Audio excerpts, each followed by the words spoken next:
Si tu n'arrives pas à résoudre des équations différentielles, cette vidéo est faite pour toi.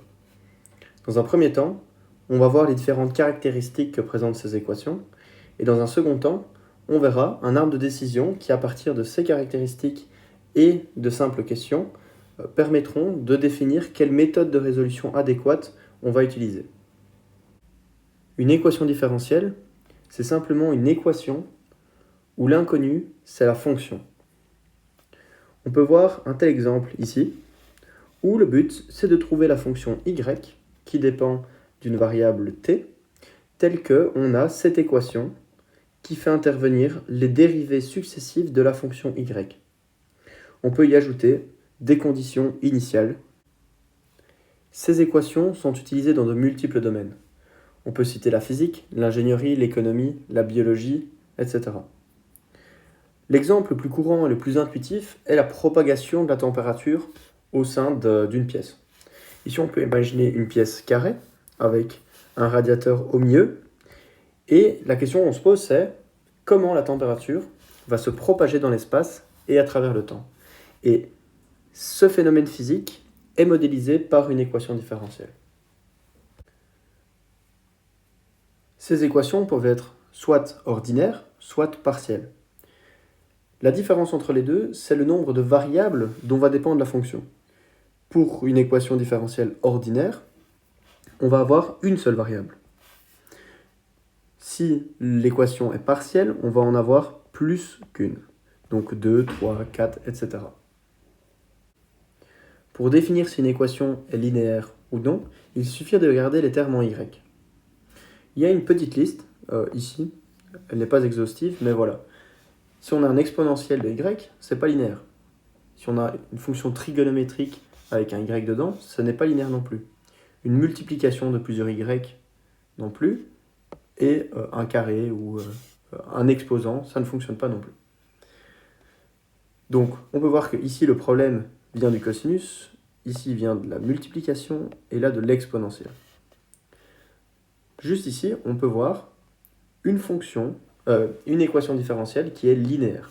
Donc on voit que devant les y, nous n'avons que des termes, soit en t carré, etc., ou des termes constants. L'ordre d'une équation différentielle est assez simple. Il suffit de regarder la dérivée de plus haut degré. Donc ici, on a une équation différentielle d'ordre 1, car la plus haute dérivée est une dérivée première. Ici, on va avoir un ordre 3 et ici un ordre 2. Donc l'ordre n'est pas dépendant des termes en t, il est bien dépendant de la dérivée de plus haut degré de la fonction y. Il y a aussi le concept de coefficient variable et coefficient constant. Ce sont les coefficients qui sont devant les fonctions y. Donc ici, on a 3, moins 1, t et t-1. Et donc, s'ils dépendent de t, donc de la variable dont dépend y, alors c'est variable.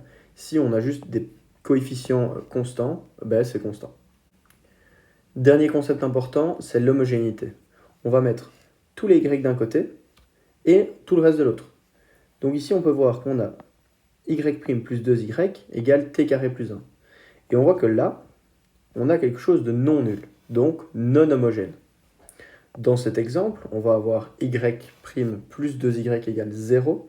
On n'a rien à droite, donc c'est homogène. Le meilleur moyen de comprendre, c'est de faire des exemples. Donc, on va en faire quelques-uns.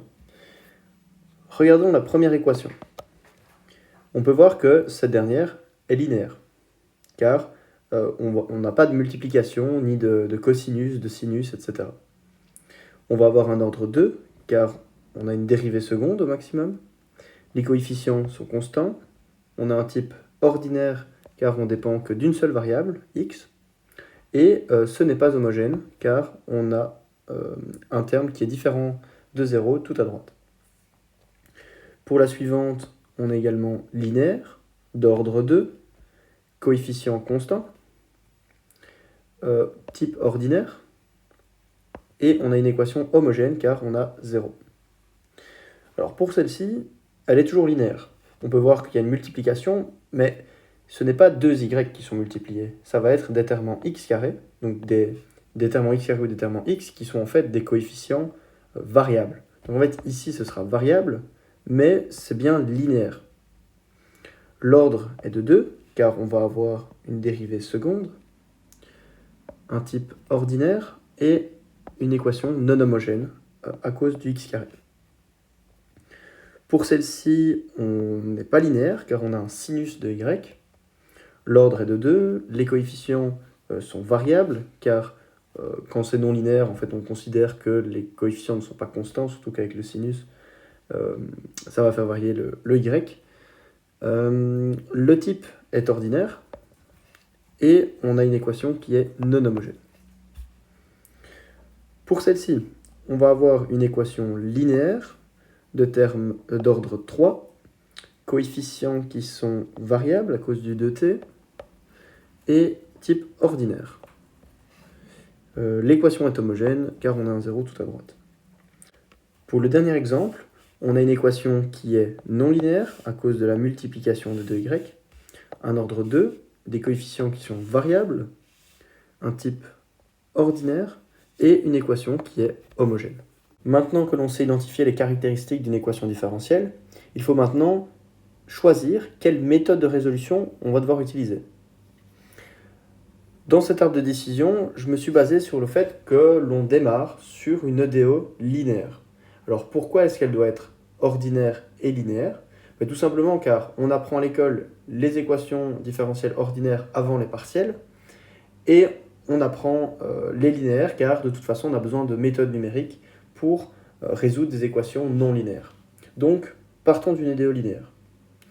Première question qu'on se pose, c'est quel est l'ordre de cette équation? Alors, s'il est égal à 1, il faut maintenant regarder la forme. Si on a une forme de ce type, alors on va utiliser la méthode de séparation des variables. Sinon, on peut regarder si on a cette forme-ci.